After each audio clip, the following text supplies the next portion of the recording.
tell me that I'm never.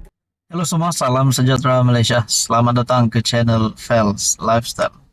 Teman-teman, baru-baru ini tular satu surat palsu berkaitan dengan larangan bagi beberapa pemimpin-pemimpin daripada kerajaan untuk berkempen bagi pilihan raya kecil yang akan diadakan pada masa terdekat ini, yaitu pilihan raya kecil Dun Nenggiri. Saudara-saudara yang amat dihormati, setelah kononnya ada satu surat palsu yang viral di media sosial, kononnya surat itu dikeluarkan dan disahkan oleh pengerusi Barisan Nasional sendiri, Ahmad Zahid Hamidi.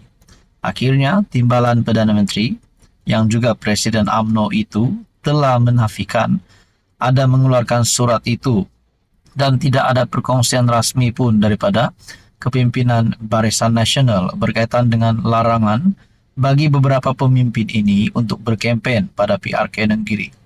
Namun saudara-saudara, satu tulisan daripada Syabuddin yang saya nak kongsikan kepada anda. Surat palsu tapi isinya tidak palsu. Tuan-tuan dan puan, kalau benarlah isinya itu tidak palsu, tetapi sudah dinafikan oleh Zahid Hamidi, ada pula timbul persoalan. Adakah Zahid sebenarnya sedang menipu kepimpinan politik, termasuk kerajaan, termasuk Anwar? Walaupun kita tahu Zahid sudah menafikan ada mengeluarkan surat itu. Namun nak cakap Zahid menipu, saya rasa itu pun tidak relevan juga. Nah, kita teruskan di dalam tulisan daripada Syabuddin pada 25 Julai. Sejak semalam, berlegar satu surat palsu menggunakan kepala surat Barisan Nasional Malaysia dan kononnya dikeluarkan oleh pengerusi BN Ahmad Zahid Hamidi. Ia berkenaan larangan ke atas beberapa individu daripada turun berkempen dalam PRK Nenggiri. 4 nama disebut dalam surat itu, Rafizi Ramli, Lokman Nur Adam, dan 2 lagi nama yang merupakan penggiat media sosial pro Barisan Nasional.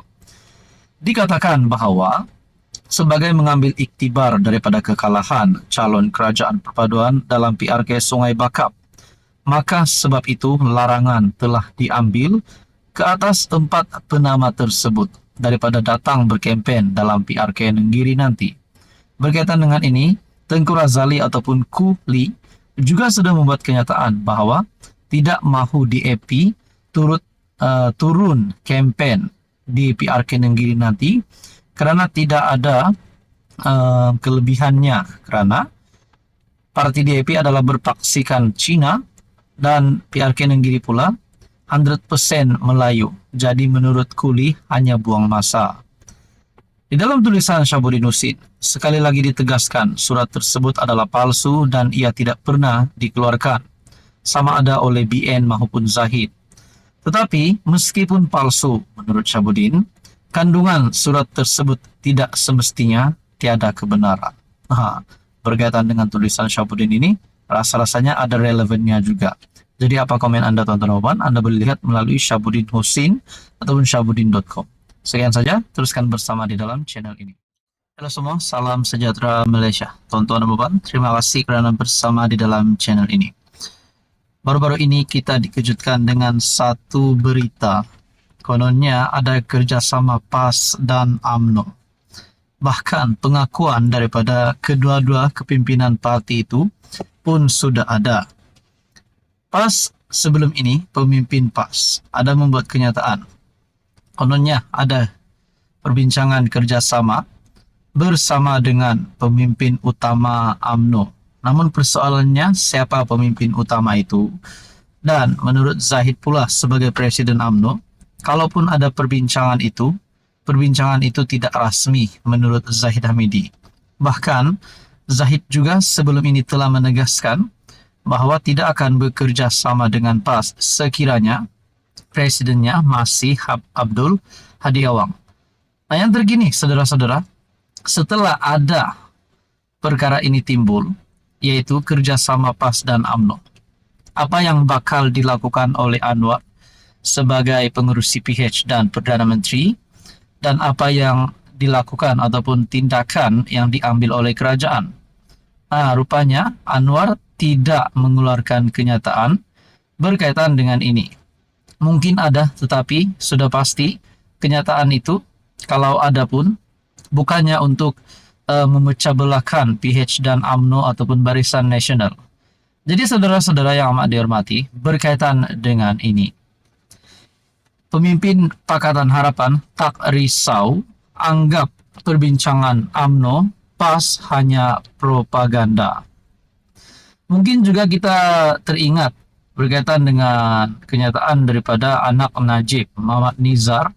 Kononnya beliau berkomplot dengan PN untuk jatuhkan Menteri Besar Pahang ataupun Kerajaan Negeri Barisan Nasional. Namun beliau menafikan perkara itu. Jadi melalui perkongsian ini, tiada apa yang perlu dibimbangkan dengan kabar angin perbincangan antara pemimpin PAS dan UMNO bagi membentuk kerjasama dalam PRU akan datang, kata pemimpin Pakatan Harapan. Beberapa pemimpin PH yang dihubungi Malaysia kini berkata, pertemuan antara pemimpin parti politik, khususnya dengan pihak yang dianggap sebagai seteru, adalah perkara biasa. Timbalan Presiden Amanah, Mujahid Yusof berkata, parti politik dalam negara ini bebas untuk bertemu dengan mana-mana pemimpin parti lain, dan pertemuan itu tidak semestinya hanya berkisar soal kerjasama. Pertemuan juga dibuat berhubung isu negara yang lain yang melibatkan kepentingan negara atau ummah. Saya sentiasa mengimani perbincangan rentas parti adalah perkara biasa untuk membincangkan. Perkara besar melibatkan negara, kita tidak halangan, katanya. Mujahid berkata demikian dengan ketika diminta mengulas jika PH bimbang dengan dakwaan berlakunya pertemuan antara PAS dan UMNO bagi membincangkan soal kerjasama dalam PRU akan datang. Perkara itu ditimbulkan Ketua Penerangan PAS, Ahmad Fadli Syari, pada 22 Julai lalu, yang antaranya mendakwa beberapa pertemuan tidak rasmi telah diadakan melibatkan pemimpin utama kedua-dua parti bagi menyatukan kembali undi Melayu. Fadli mendakwa dalam satu pertemuan itu seorang pemimpin utama UMNO meluahkan rasa serba salah bekerja sama dalam kerajaan yang didakwa merugikan dan mengharapkan UMNO dapat kembali bekerja sama dengan PAS. Cuma mereka tidak berani ingin melawan apa yang diputuskan Presiden UMNO, Ahmad Zahid Hamidi. Adakah dengan ini sebenarnya ada pemimpin UMNO yang coba tikam belakang UMNO ataupun kerajaan? Kita pun tak tahulah. Jadi berkaitan dengan artikel ataupun isu ini, apa komen Anda? Sekian saja, teruskan bersama di dalam channel ini.